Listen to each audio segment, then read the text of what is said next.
exatamente em 10 minutos, para a Cecília 10 minutos, para que eu possa só fazer uma apresentação rápida da vertente do planejamento, do seu ponto de vista do planejamento urbano, com a questão da arborização. Eu queria, em primeiro lugar, cumprimentar pela iniciativa o Clube de Ari, a associação, os colegas aqui da Prefeitura, os colegas da Conurb, os colegas da Light, e acho fundamental que o companheiro Celso da Secretaria, acho fundamental debates dessa ordem, que a gente possa juntar as cabeças técnicas e discutir e rever, inclusive, o processo de gestão dessas áreas da cidade do Rio de Janeiro. Então vamos passar para o primeiro slide.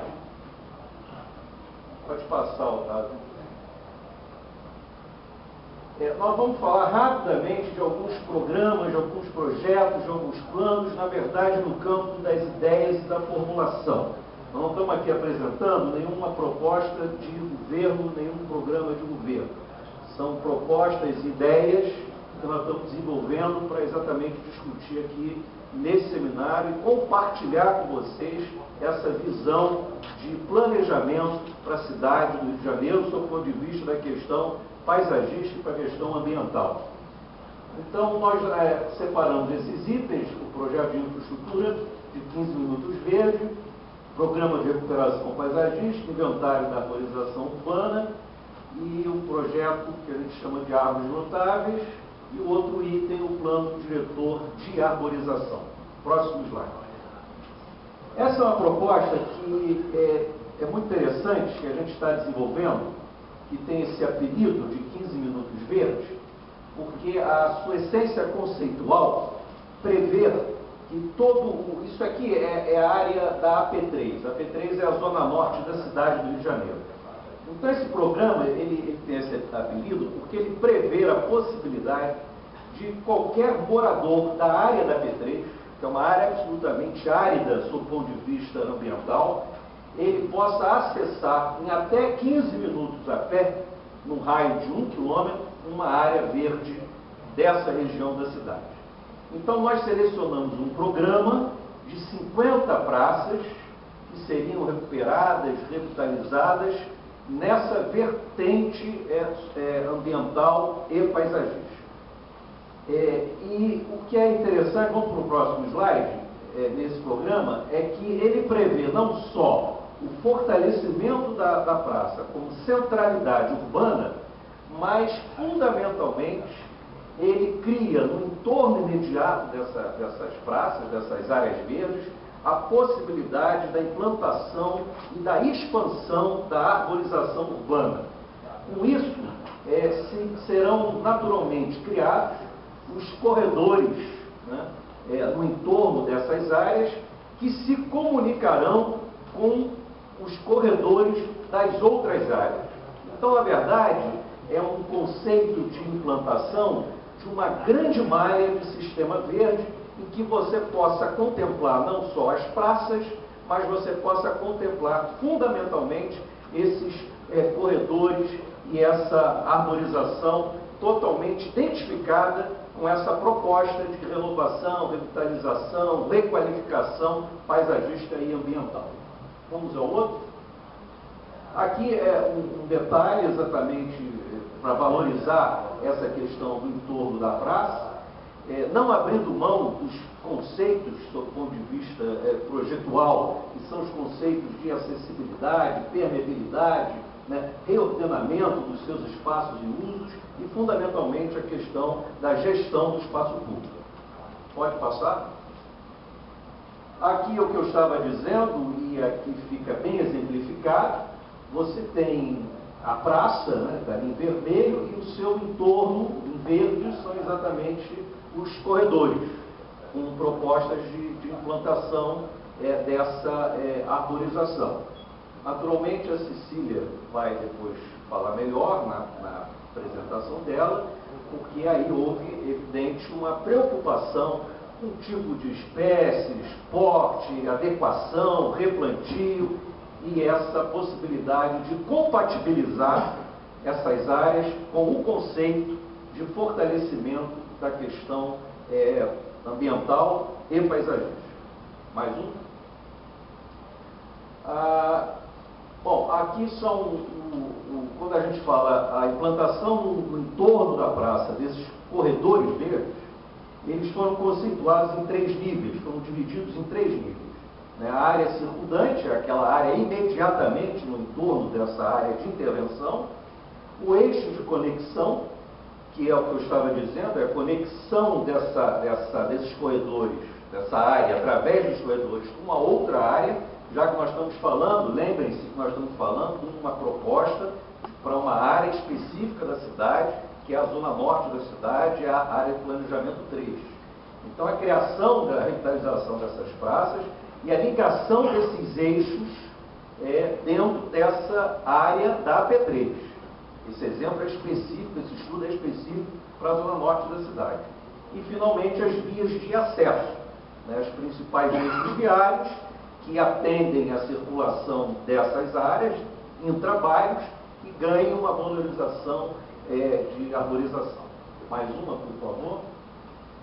Bom, outra proposta que nós estamos discutindo bastante, e que essa é fundamental, inclusive a participação da associação, da participação dos engenheiros florestais, das entidades organizadas da sociedade civil, do Clube de Engenharia, CREA, é fundamental a participação nessa discussão, que é a proposta do Plano Diretor de Arborização, que, a rigor, não é nenhuma novidade entre nós que discutimos e trabalhamos a questão da cidade já há algum tempo.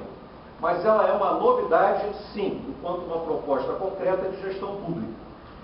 Já existem em algumas cidades de outros estados esse sucesso do plano diretor de arborização, e a nossa ideia é fomentar, preparar, elaborar e implantar aqui na cidade do Rio de Janeiro, a nível de gestão da prefeitura, né, seguindo até uma orientação do prefeito Eduardo Paes, secretário Muniz, que é exatamente a elaboração desse plano diretor de arborização, onde poderá ser inserido no contexto desse plano todas essas questões aqui que nós até agora já assistimos e outras que nós vamos assistir, principalmente no que diz respeito ao manejo, na parte da tarde, mas são questões fundamentais, que poderão ordenar, garantir e agregar valores, do ponto de vista paisagista, do ponto de vista ambiental, à cidade.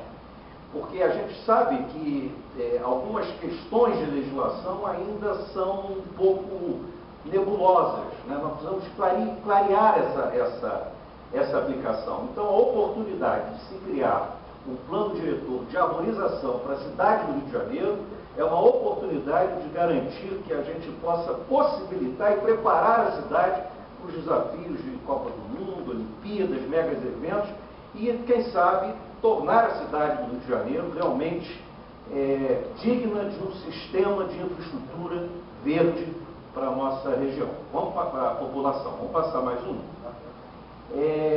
São os objetivos, né, do plano de arborização, aqueles que nós já adiantamos, né, do planejamento, implantação, manejo, arborização, enfim, vamos mais um.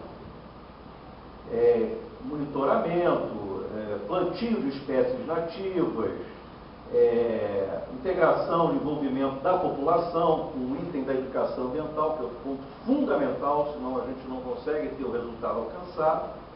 Por favor, mais um.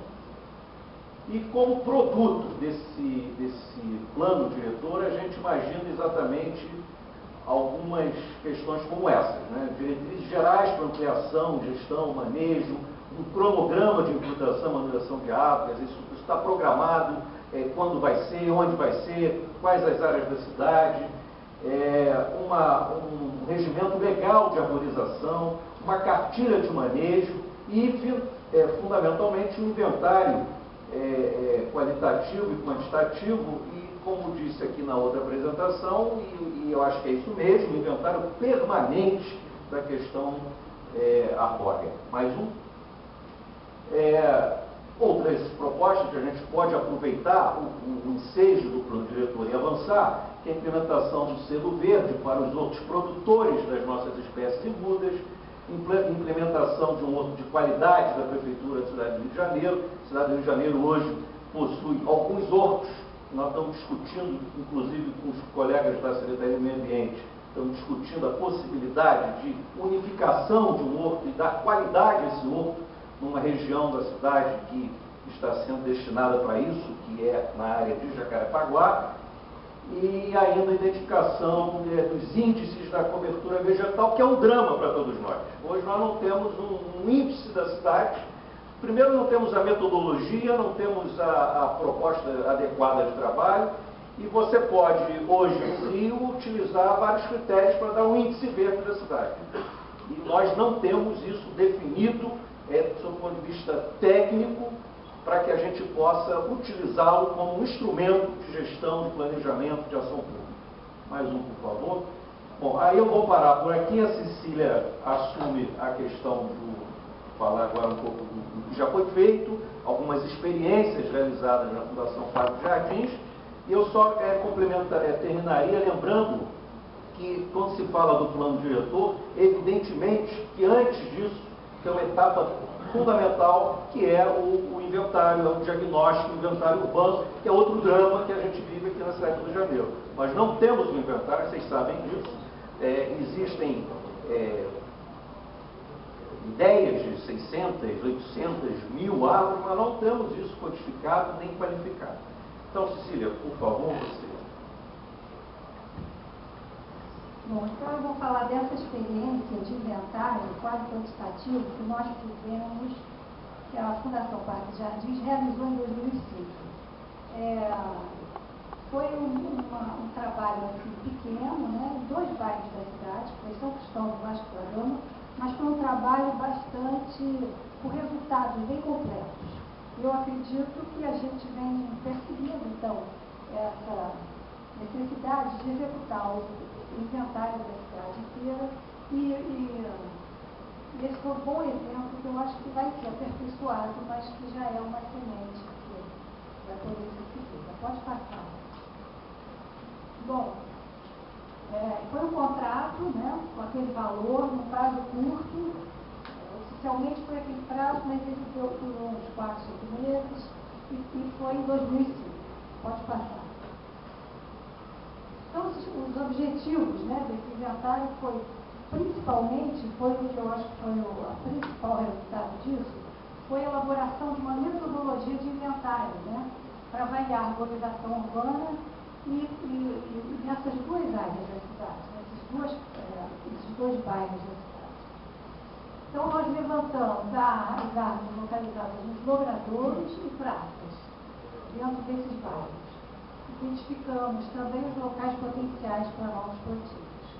E a formação de uma base de dados georreferenciada da arborização. E também o desenvolvimento e implantação do sistema de gerenciamento dessas informações levantadas. Foi uma coisa inovadora e muito interessante. Pode passar. Então, a área de levantamento são os 2 bairros. Lá naquele campo, vocês veem São Cristóvão, o bairro maior, e o cor-de-rosa, roxo, Vasco da Gama. Aqui, então, é o levantamento, o inventário. O levantamento de campo foi feito através das quadras, que estão numeradas, e a área foi dividida em setores, que são essas cores diferentes. Pode passar. Então, foi criado também um banco de dados, que tem esse aspecto, né, bem prático, bem interativo, onde você entra com os dados, consulta os dados, alguns relatórios padrão, que se interessavam na época. Pode passar.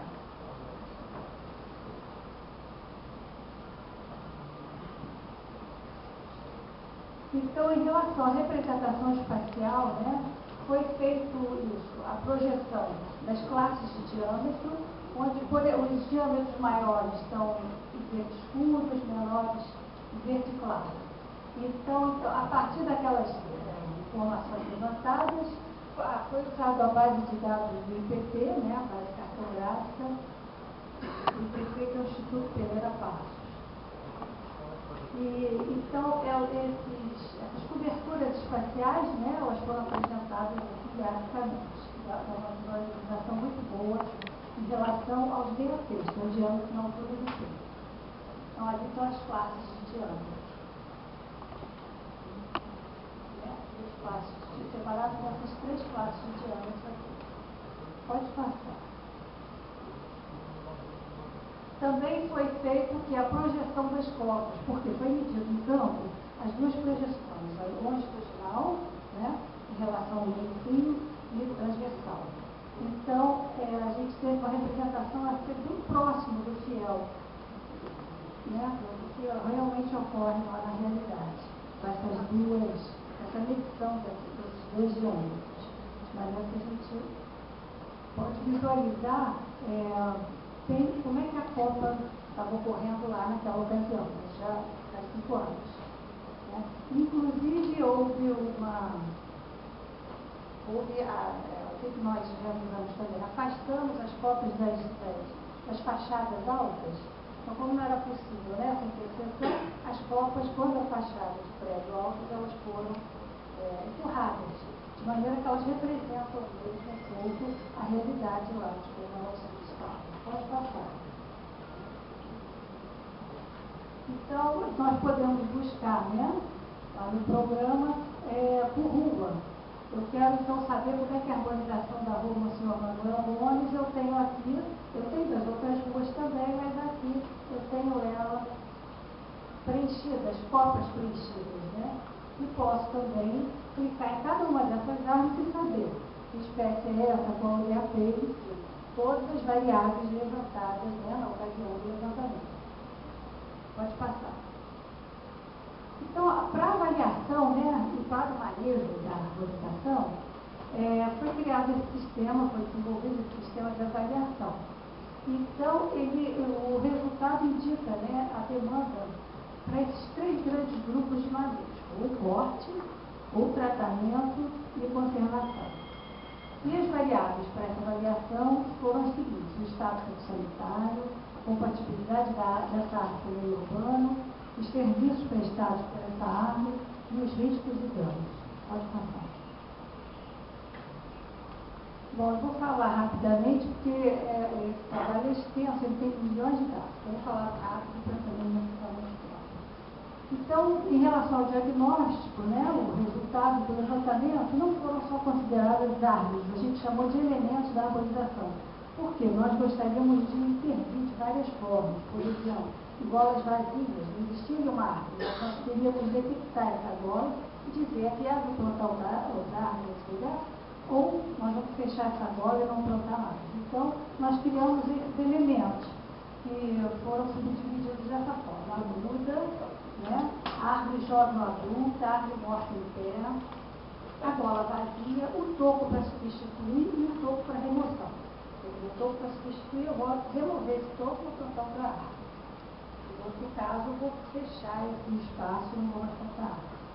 Então, as quantidades foram essas aí que vocês estão vendo. Então, no total, nós levantamos 3.064 elementos de arborização. Pode passar. Em relação à frequência das espécies, né, a gente tem esse gráfico mostrando o percentual, né, da frequência de cada uma das espécies, que é um número. Então, nesses 2 bairros foi a espécie mais frequente, em segundo lugar a amendoeira, em terceiro o oitinho. Sendo que essas 3 espécies aqui somente quase que fazem um total de 50%, ou mais um pouco de 50% da frequência de todas as espécies, só 3 espécies.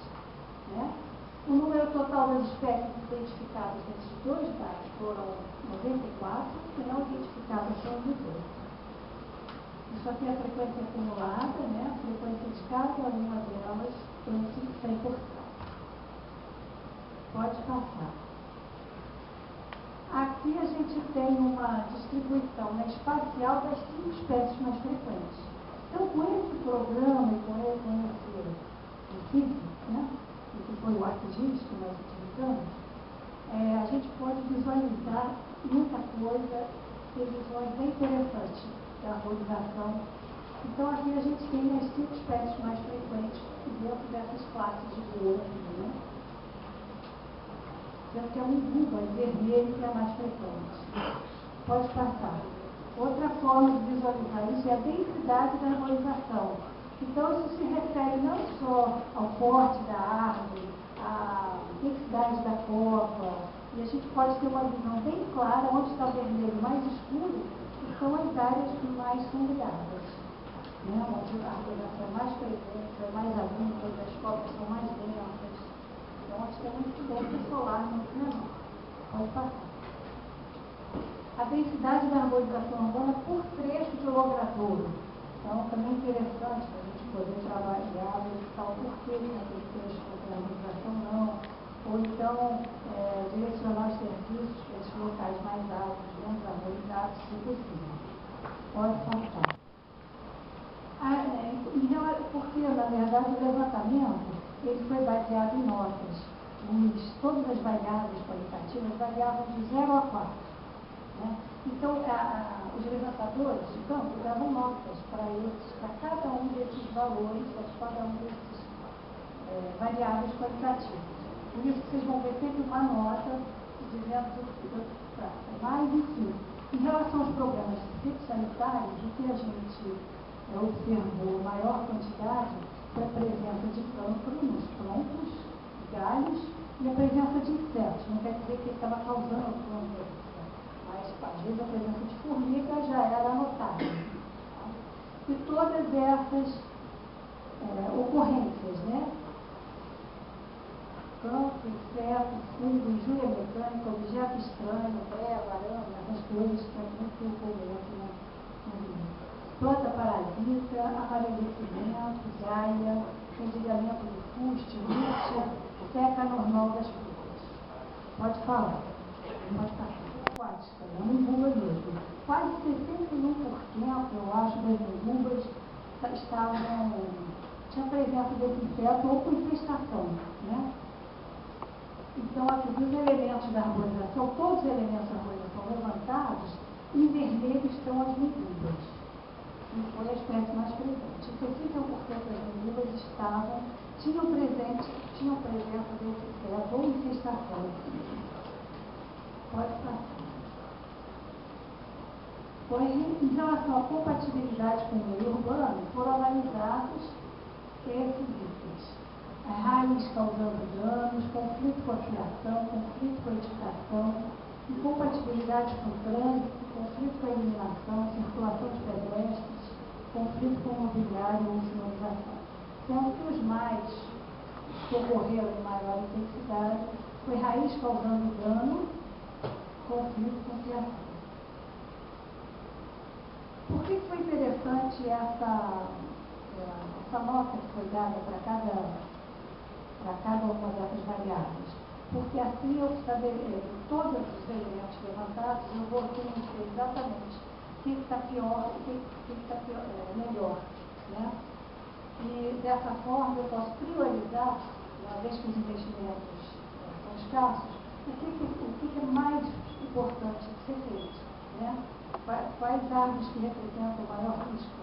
Quais árvores que representam o estado sanitário pior, uma em relação à outra? Então eu posso planejar e programar os serviços para exatamente nas árvores piores. Pode passar. Bom, o serviço da arborização, que foi um dado, né? Foi uma variável qualitativa que nós apresentamos, significa assim, a relevância, né, ambiental, ecológica, que aquela árvore representa naquele lugar. Então, em relação à sombra, em relação à espécie, ao vigor, aos aspectos ambientais e ecológicos também proporcionados por aquela árvore. E risco da arborização também, o nível de risco de dano, né, ao patrimônio e às pessoas também foi analisado. Pode passar.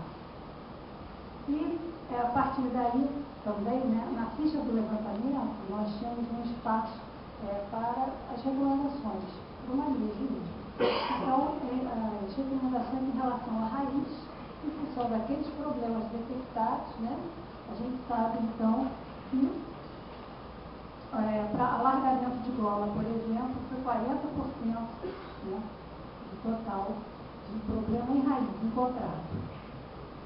Em segundo lugar, a reforma do passeio, nesse caso, é o seguinte, é quando a raiz está extrapolando a sua área de gola, né? A gente aqui no Rio adota uma gola mínima de 1 metro por 1 metro Então, quando a área está ultrapassando muito além dessa bola, a gente considera, então, que deve ter uma reforma de passeio, mesmo que seja para ampliar essa bola, né? Deixar mais espaço para a árvore e arrumar um calçamento também para o pedestre. Em relação à cota, então, são as cotas, né, as determinações cota, sendo que a cota foi detectada a maior necessidade, foi a descompatibilização, quer dizer, descompatibilização com o espaço disponível existente, né? Fora disso, essas outras cotas foram analisadas, a poda de limpeza, a poda de levantamento, poda de equilíbrio, poda de condução, poda de correção e poda de rebaixamento. Em relação ao fuste, ao tronco, também quais os principais problemas, né, e serviços detectados. Primeiro, a desbrota, a remoção de objetos estranhos, cirurgia, desinfestação, remoção de bifurcação e remoção de parasitas. Pode passar. Bom, dos serviços, então, a gente viu daquela forma, e também a gente tem aqui numericamente, né, a remoção sem reposição, quer dizer, significa, nesses 95 registros, que seriam armas removidas ou bolas, não haveria plantio, que consideramos locais inadequados. E remoção por reposição, 132 registros, sendo que 11 mudas, 60 armas vivas, todas essas subtipos, né, dos elementos. Em relação ao protetor, bola cimentada, observamos 97 registros, bola vazia 214, com potencial imediato na plantio, e mais de um exemplar na mesma bola, 54 registros. Necessitaria remover. Pode passar. Só isso. O José Júlio de Carvalho e Silva da Condor. Agradecer a oportunidade da gente poder vir aqui mostrar o que a gente está fazendo com relação a manejo de poda na cidade. O tema da mesa redonda ele é muito amplo, né? Planejamento e monitoramento da valorização urbana na cidade. A nós, com o LURB, pede uma pequena parte desse planejamento, desse monitoramento todo, que é a sua parte de poda que foi espaçado pela Prefeitura. Então, eu vou começar contando como é que foi essa história, o que foi feito nesse período e como é que nós estamos. Essa apresentação da Condor ela está dividida em dois momentos. Esse momento que eu vou falar mais da gestão e a parte da tática. O engenheiro Cássio que vai falar assim, da parte de poda, da prática. Estamos muito provados em poda. A partir de 2008, a gente foi surpreendido, a gente já estava com pé, nós trabalhávamos na operação de limpeza da cidade, era uma equipe já formada, já estávamos com o pé dentro do Sambódromo, quando a gente foi surpreendido com a notícia que estava sendo publicado um decreto que passava o serviço de poda para a Condor. Bom, naquele momento, não tinha outra coisa a fazer a não ser trabalhar com parques e jardins, porque a Condor não tinha nada a ver com a arborização, nada. Então, nós não tínhamos técnico, nós não tínhamos veículos, não tínhamos pessoal qualificado, não tínhamos nem pessoal, não tinha ferramenta, EPI específico do serviço, a gente não tinha nada disso.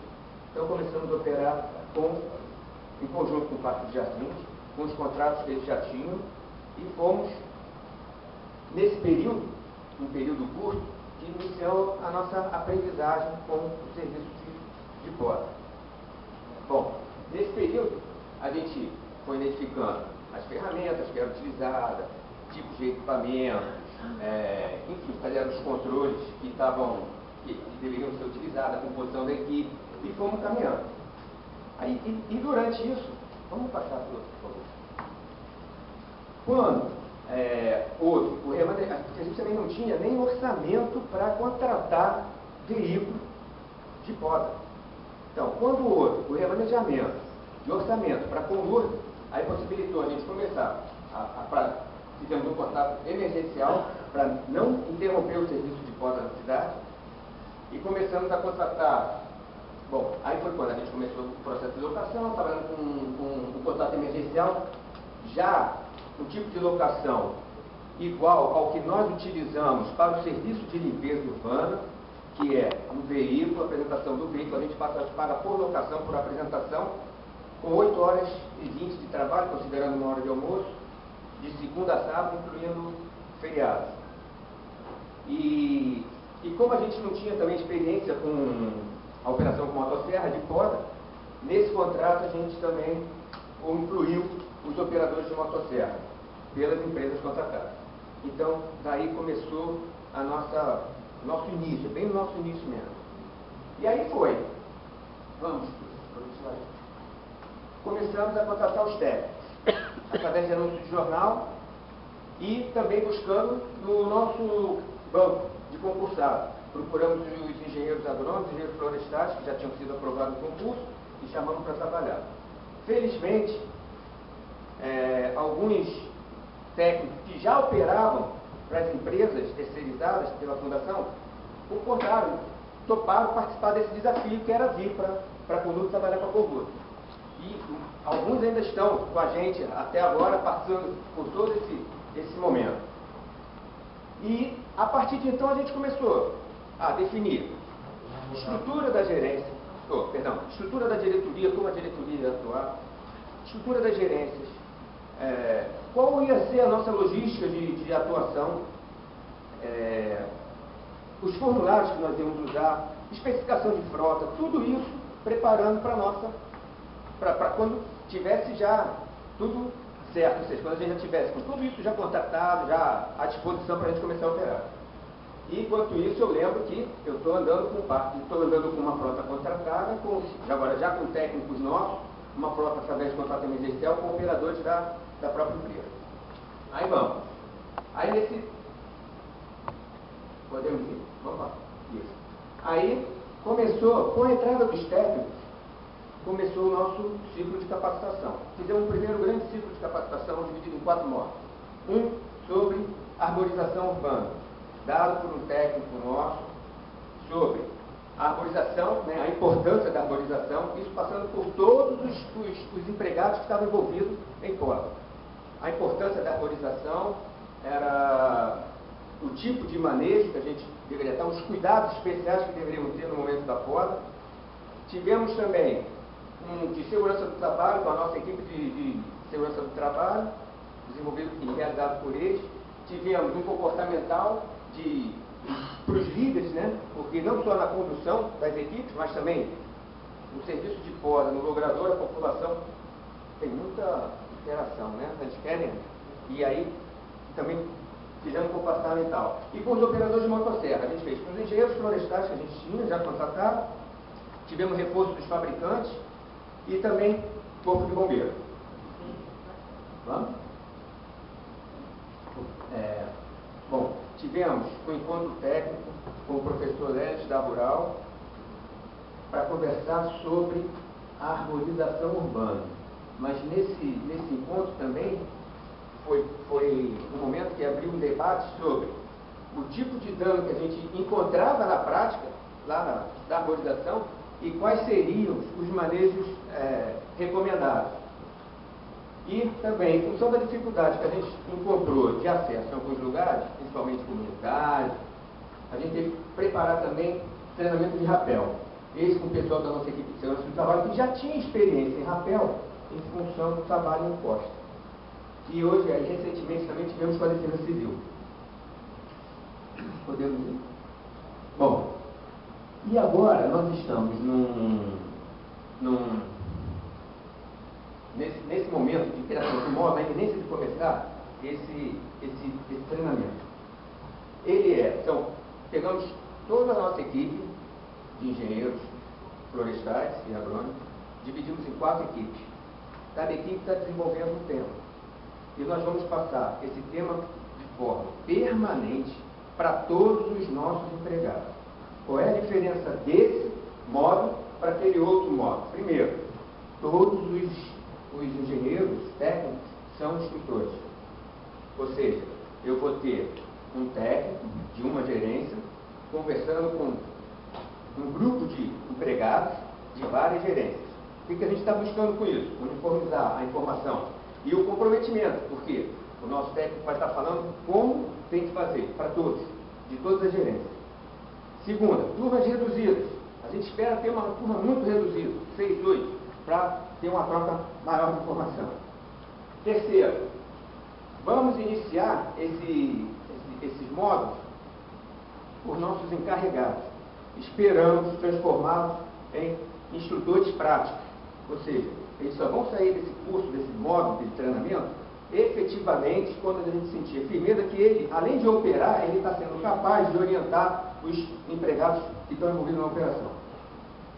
E por último, como ele é permanente, existe a possibilidade de eu mexer nele assim que eu identificar uma necessidade. Vamos supor, o módulo está pronto, a equipe está trabalhando e a gente está aplicando. Se algum técnico, ou na prática, observar que alguma coisa não foi falada, está vendo que há necessidade, nesse momento ele interage, no curso ele mexe e faz a correção.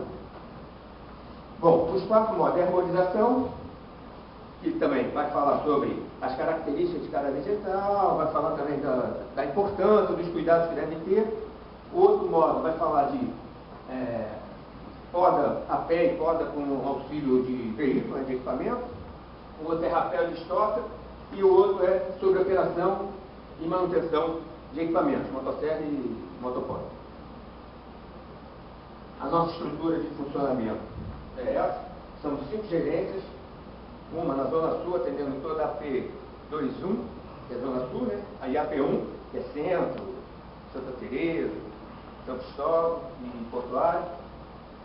Uma na Barra da Tijuca, que atende toda a AP4 e a AP22, Tijuca e Vila Isabel, Jacarepaguá, Freguesia, Barra, Recreio. A 3 pega praticamente quase toda a P3, que vai até Irajá. A 4 pega parte da AP3 e parte da AP5. E a gerência 5, que pega toda a parte da AP5. Santa Cruz, Campo Grande, Pedra, por ali.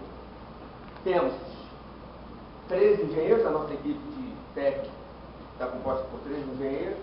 192 garis a gente utiliza na poda, a gente chama de poda mecanizada, poda com utilização de equipamento, de cesto. 136 garis na poda a pé, 22 garis na de estoque e 20 garis no rapel.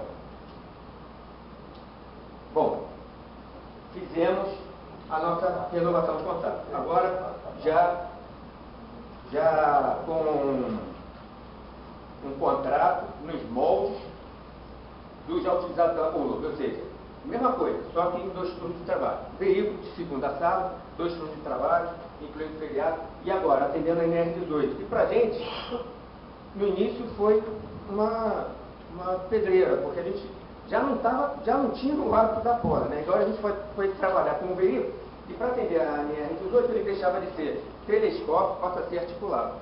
Então, o que pra gente no início foi difícil, mas a gente está indo no bom caminho. E estamos procurando também inovações. Né? Bom, os nossos veículos, a composição da frota, estão com 13, 18 e 24 veículos para estoque. Pode passar. São 5, 6 elevatórios de 13, 5 em 2 turnos, tá? Ou seja, são 10 apresentações diárias. 5 de 18, 10 apresentações diárias de 18. 2 de 24 são 4, 11 carroceria fixa, que são as 12, e 4 guindastes de estoque, que 2 veículos, né, de guindaste, que dão 4 veículos, 4 apresentações diárias. A nossa frota é essa, como todo mundo já conhece, a frota de poda. Agora a gente está buscando, sim, inovações para carros que deem um pouco mais de operacionalidade. Em determinados locais esses carros não operam, não tem como operar. E isso dificulta menos, muito. Já testamos um veículo, né, uma plataforma hidráulica, que ela permite bastante coisa, mas a gente precisa viabilizar ela economicamente, porque eu tenho o deslocamento dela e tem a geração de resíduos também que eu tenho que transportar. Então, está faltando a gente ainda conseguir viabilizar. Não? Implementações. Conforme a gente foi caminhando, a gente foi sentindo falta de algumas coisas que a gente precisava implementar. A primeira foi a escola de poda. Qual o objetivo?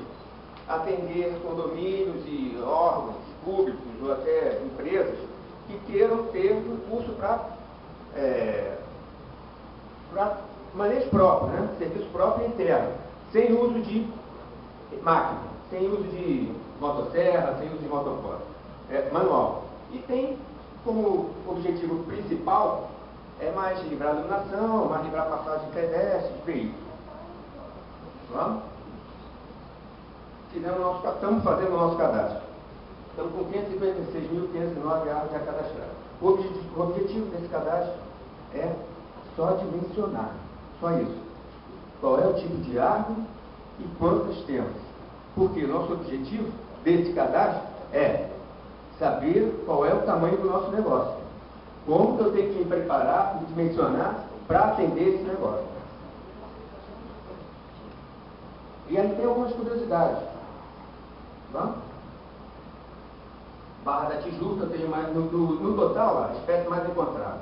A amendoeira eu tenho mais do que o fio, de palmeira.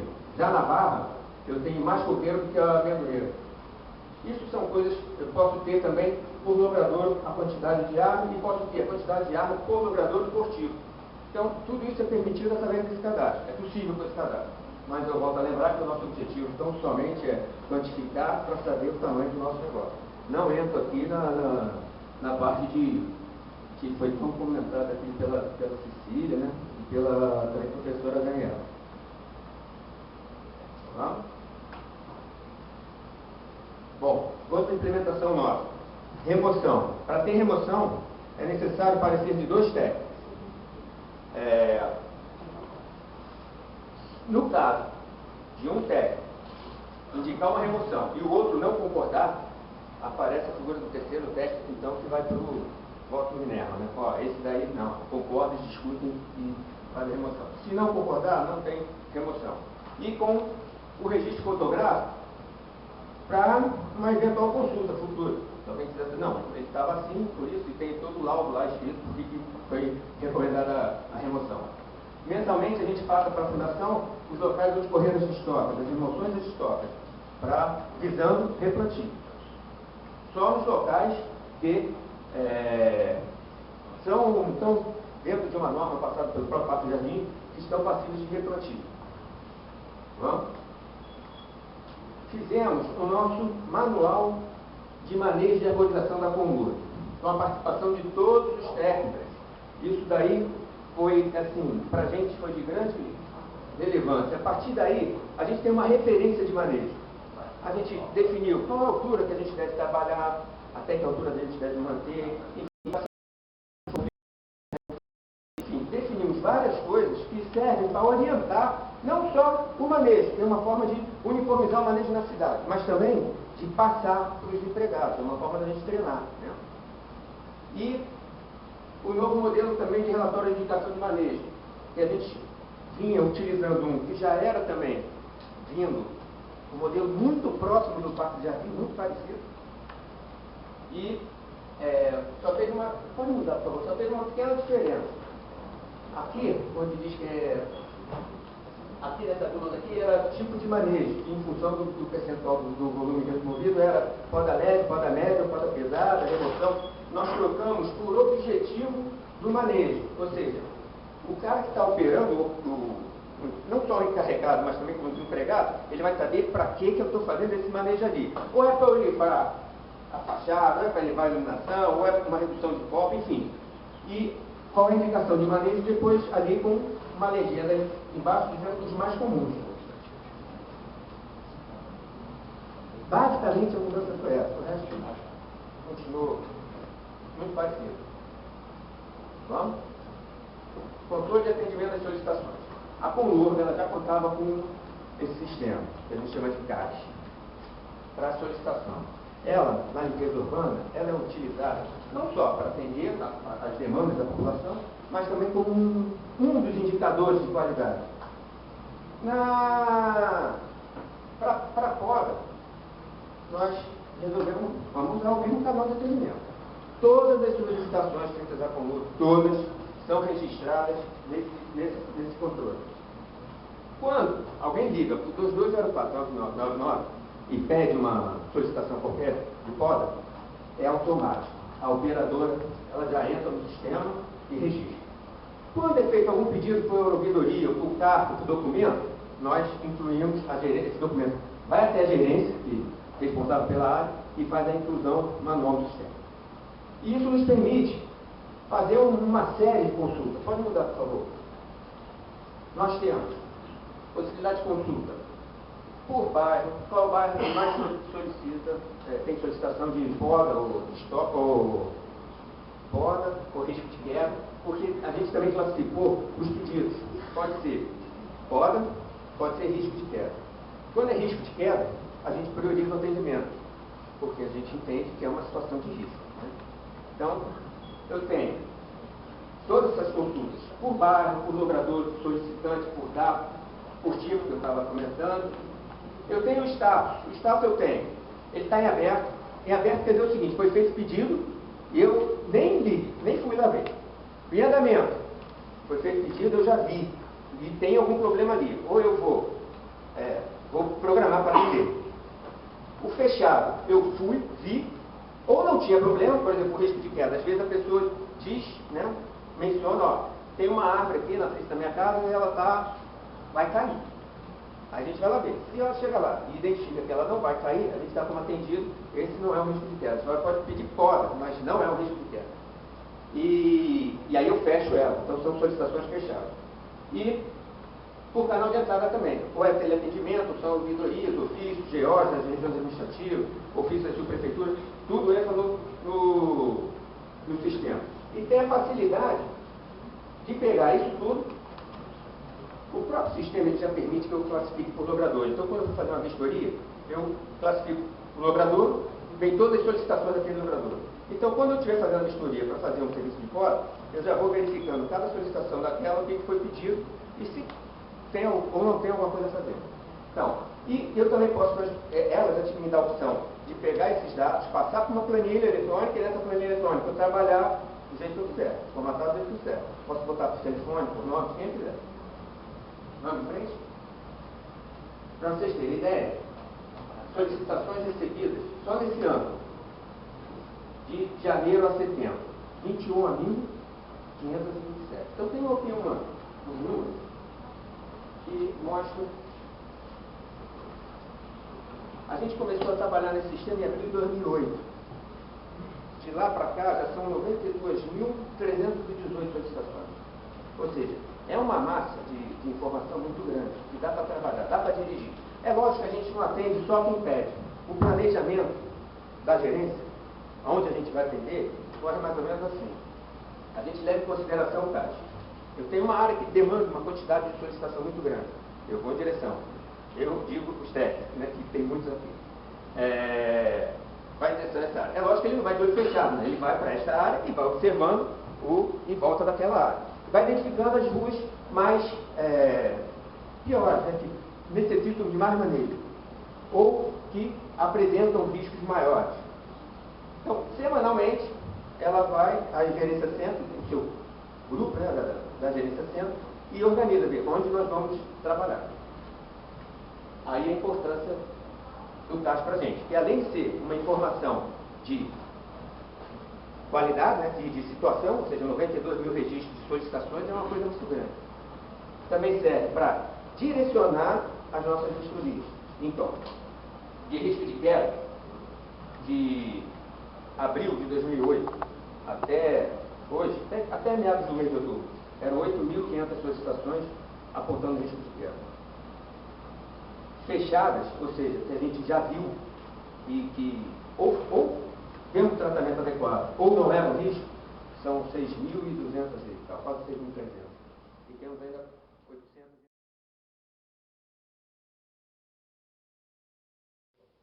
E eu sou de opinião que um dos grandes concorrentes da árvore é o carro. Nós, para plantar árvore, não sei se a senhora conhece em Minas Gerais, mas para plantar árvore em ruas de 5 metros, 6 metros de largura, com calçada de 1 metro, é uma coisa muito complicada. E eu acho que nós temos que tomar espaço do carro para criar espaços arborizáveis, principalmente para poder propiciar um volume de solo compatível com a necessidade de raiz de uma árvore gigante forte. Eu gostaria de ouvir da senhora alguma coisa que a senhora acha disso, se é muita doideira ou se é pertinente. Pois é, isso que você está falando é até um trabalho que vai ser apresentado no Congresso de Arborização agora de uma aluna minha, que a rua foi diminuída, a calçada, para aumentar a pista de rolamento, né? Para aumentar... Ao contrário, o que está acontecendo lá em Curitiba é isso por causa do trânsito, né? Um engarrafamento e essas ruas que eu falei, mostrei ali para vocês, eu só não falei um detalhe, que o recuo, né? Eles abdicaram, toda essa rua, os proprietários abdicaram o recuo, né? Então o recuo está na rua, mas eles não quiseram utilizar o recuo. Então o prédio e não existe limite, né? E essas ruas não são todas ruas que tem essa largura.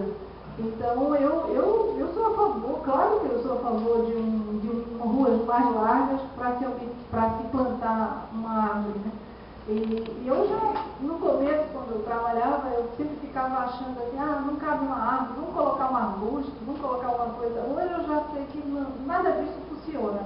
Uma rua, ela tem uma capacidade para se plantar uma árvore, ela é adequada para plantar uma árvore, ou não se planta, ou se acumula em algum outro lugar, porque por causa da manutenção, né, daquela árvore, para se manter, né, sem conflito, né, com o carro, sem conflito com a fiação. Eu comecei já a me esquecer o que era que você tinha me perguntado. A briga da árvore com o carro. Então é isso, eu continuo achando que depende muito das características da cidade, né, das cidades, e eu acho que o que já está consolidado é quase impossível, né? Uma urbanização que não te dá opções. Eu acho que a gente tem que pensar no plano, né? No plano futuro, né?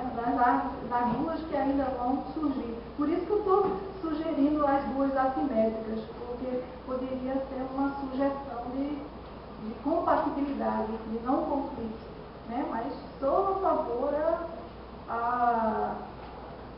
a que haja maior benefício para a arborização do que para a carne. Claro, perfeito.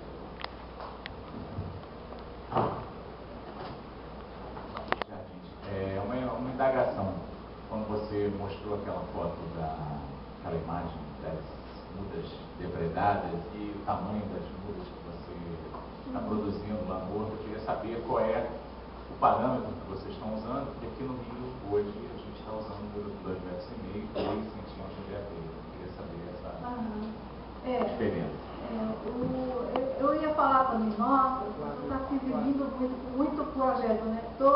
Tem uma aluna da prefeitura, né? Inclusive era do Departamento de Educação Ambiental, e aí está trabalhando com isso, com o levantamento, né, do vandalismo. Por isso que eu estou dizendo essas informações de ser muito mais em mudas, né?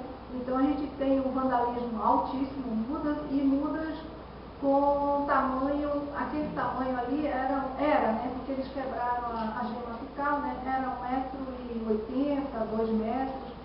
E então, por conta disso, já também está dentro da legislação de não se plantar nenhuma muda inferior a 2,5 metros, né?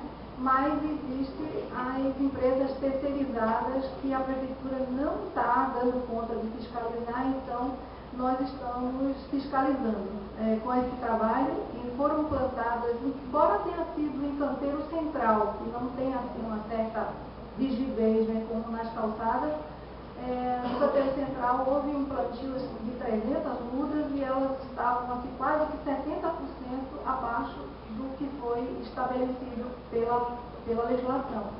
Então nós estamos fazendo isso, fazendo todo o levantamento desde 2007, 2008, 2009, vamos pegar um pedaço de 2010 e até o primeiro semestre de 2011, fazendo esse levantamento de plantios que não tiveram um padrão e fazendo uma relação de depredação, para ver assim se há uma relação entre você depreda mais aquelas que não estão no padrão ou não tem diferença nenhuma? Eu acho que não tem diferença nenhuma, mas vamos comprovar isso. Em relação ao inventário florestal urbano, qual foi a metodologia adotada para estabelecimento das parcelas que vocês trabalharam? Duas perguntinhas, tá? Uma outra, depois que você mostrou aquelas imagens trabalhadas no SIG, eu percebi que vocês aplicaram um volume de copa. Dentro da amostragem de inventário, vocês estabeleceram volume de copa, diâmetro de copa ou geometria de copa para você chegar àquela imagem? Uhum. Primeira pergunta... metodologia do inventário. A metodologia ela foi a mesma que foi feita anteriormente, né, em 1984. Porque a gente não, se a gente vai comparar, a gente tem que comparar coisas iguais, né? A gente tem que comparar, apesar que no final a gente vai ter 1000 sugestões. Foi aleatória? Ela foi por amostragem, aleatória. E foi parcelas de 500 por 500 metros. Ah, não eram quarteirões? Não, parcelas estabelecidas. Aí a gente não quis mudar isso. Inclusive, no final desse trabalho contínuo, né, a gente vai dizer que esse número de parcelas não é suficiente, né? Claro, né, as coisas mudaram, né? E o que poderia se fazer para ter uma coisa melhor, né? E com relação àquele tratamento lá das imagens, justamente é o que foi visto, né? Aquele delineamento é a imagem, né? Ele foi contornado, depois a gente tirou. Sim, então, aí ela foi feita um contorno, né?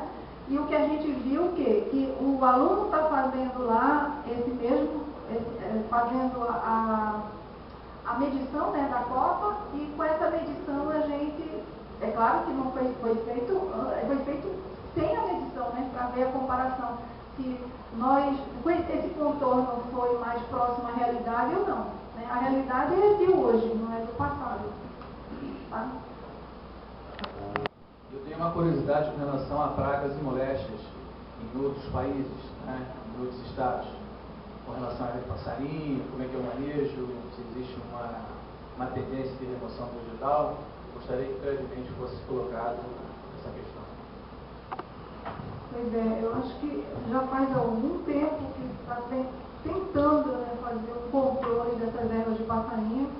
E o maior problema é que a prefeitura ela não pode fazer sozinha, né, porque tem que ter uma disposição também, né, da população, porque muitas vezes se faz isso na rua e a gente olha para o jardim e está cheio de erva de passarinho. O problema maior também, problema e não é problema, né, são os passarinhos, porque lá a gente tem bastante passarinho, né? E essas espécies que eu estou colocando na rua, novas espécies, né, já estou com 3 na rua, e elas são todas de fruto para pássaro também, né, porque, tem que ser, né, eu acho. E eu acho que o controle ainda deve ser mecânico, não nenhum controle químico, né, eu acho que tem tanto estagiário na prefeitura, deveria colocar um pessoal assim para fazer uma investigação. Controlar enquanto que não está lenhoso, né? A erva de passarinho, enquanto ela é herbácea, né? Mais herbácea. E com relação ao país. Pois é, eu não consigo encontrar com bastante incidência em outros países, não. Eu acho que tem muito pouco trabalho com relação a... Tem muita espécie que só ocorre mais aqui no Brasil, né? E um outro problema que a gente está tentando ver isso, né, com alunos de graduação é ver o dano com relação ao sódio, né, que ela emite. E um trabalho que foi apresentado essa semana, aí houve uma diferença significativa, né, da erva de passarinho, mas para as plantas que têm a densidade da madeira de média a alta. A gente teve menos problemas. Então, pode ser um fator, né, que a gente escolher espécies nativas com a densidade alta, porque houve essa relação muito boa. Professor Rodrigo, por favor. Bom dia a todos. Ângelo Greco, a PFRG. É um prazer revê-la aqui. Parabéns pela sua apresentação. Obrigada. Eu acho que você tocou num ponto na sua apresentação, que talvez seja o que possa sensibilizar as autoridades públicas com relação à importância da arborização. Lembra que você mostrou um gráfico onde aparece a fuga de energia nas grandes cidades? Nós não temos esse tipo de trabalho aqui, não foi feito. Você está começando agora fazendo Curitiba. Seria interessante que fosse feito em todas as cidades brasileiras, porque o sol nasce todo dia para nos proporcionar essa energia e o que a gente sente é que com esse sistema atual de construção, nós estamos jogando toda a energia de retorno para a atmosfera. Quer dizer, que seria o que eles chamam do output de energia. Então, esse output de energia vai praticamente afetar todo o sistema climatológico do planeta. E isso as pessoas não estão conseguindo enxergar. Então, a arborização se torna muito importante com relação a isso. Eu queria parabenizá-la por isso e achar que você está no caminho certo. É isso mesmo que nós temos que começar a buscar. Com relação à pergunta que eu fiz anteriormente, eu participei de um trabalho nos Estados Unidos, particularmente em Minnesota, onde nós tínhamos dificuldade de detectar quais as árvores com risco de queda.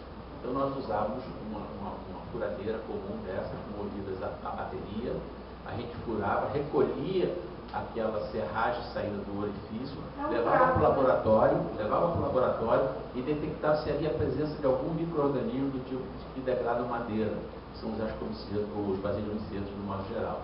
Era identificável isso pelo sistema de inseto, que eles apresentam em crescimento, e a gente dizia assim, olha, aí marcava um X naquela árvore, porque está propensa a receber uma queda causada por ventos superiores a 60, 70, 80 km. Era uma região que sofre muita evolução de temperatura.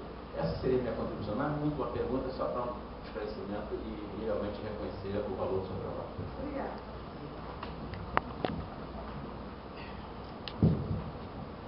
Bem, eu tenho também, então, não uma pergunta, mas um comentário sobre a apresentação como tudo e sobre uma experiência que eu tive nesse ano. O que eu pude observar em alguns lugares fora do Brasil também esse ano, agora recentemente eu estive na Espanha, em algumas cidades de Barcelona, e me chamou muita atenção, fotografei, botei a mão assim no tutor e tirei uma foto para ver o tamanho. Eu vi muita árvore plantada com porte acima de 4 metros. Essas árvores normalmente se usam tutores com alguma coisa com diâmetro entre 15 a 20 centímetros, com mais de 2 metros de altura, muitas vezes um de cada lado da árvore, uma faixa, um X, estabilizando a árvore. É muito comum. Nos Estados Unidos é a mesma coisa, recipientes muito grandes. E uma coisa pitoresca, uma saia justa que o Pedro me botou no evento que a gente participou agora, internacional de Chicago. A gente estava participando de um curso sobre inventário de arborização urbana. Essa International Society of Arboriculture é uma associação internacional de arboricultura. Ela é sediada nos Estados Unidos, mas ela tem capítulos no mundo inteiro, inclusive a Sociedade Brasileira de Arborização Urbana, que o Pedro é o diretor regional Sudeste e foi presidente até recentemente, é o capítulo Brasil dessa associação. Essa associação trabalha muito nessa linha de certificação de arboristas, treinamento, até porque nos Estados Unidos, ela é sediada, a indústria que trabalha com arboricultura, plantios de árvores, transplantes de árvores, podas, tudo isso é muito forte, então é muito profissional, tem muito investimento, muito dinheiro envolvido, e então tem muita técnica envolvida nisso. Então, nesse curso lá pelas tantas, eu fiz uma pergunta assim, mas vem cá, vocês estão falando, vocês não comentaram nada sobre espécies nativas? Foi como se eu tivesse feito uma piada, todo mundo riu de mim. O Pedro, se não me engano, ele comentou alguma coisa tipo, qual é a diferença da sombra da nativa para a sombra da exótica, ou alguma coisa parecida com isso. Então, de uma forma geral, nesse lugar em particular, nos Estados Unidos, nessa associação, o que as pessoas fizeram questão de reforçar foi, para algumas delas falaram, para mim, não existe árvore exótica ou árvore nativa. Existe a árvore plantada no lugar certo, desempenhando a função certa, e a árvore plantada no lugar errado, desempenhando a função errada, independente da sua origem. Até porque aqui no Rio eu vejo isso. Muitas vezes a gente fala árvore nativa, mas a gente está falando uma árvore nativa do país Brasil, e não do ambiente Mata Atlântica. e não do ambiente de Mata Atlântica do estado do Rio de Janeiro, nem da cidade do Rio de Janeiro. Então esse nativo é uma questão mais política, administrativa, muitas vezes, né, do que, enfim, é um comentário só. É claro que em nenhum momento a gente está desmerecendo o trabalho de você ter espécies daquele ambiente, proporcionando esse fluxo gênico, a sustentabilidade de fauna e todos os outros benefícios que a gente sabe que isso traz. Mas eu quero só colocar isso porque as pessoas ouvem muito falar as coisas, tem muitas opiniões diversas e enfim, as coisas estão aí sendo estudadas ainda, né? O que eu escrevi ali no slide está muito relacionado à identidade local, né? Que em alguns lugares você não tem nenhum remanescente, nada, e toda a vegetação que antes existia na cidade não existe mais, nada que lembre ele, né? Então eu acho que para alguns, eu também não abomino as espécies exóticas não, que também dá identidade local, principalmente se a gente pensar numa cidade, ela é trópica, ela não tem uma identidade nativa, né? Tudo que está ali é gente de tudo que é lugar. E não, assim, eu não sou a favor de se colocar só espécie nativa, né? Mas não colocar só exótica também não acho certo. E as nativas que sejam nativas do local, né? Eu queria mais uma vez então agradecer a professora Daniela pela brilhante apresentação. Gostaria de solicitar mais uma salva de palmas.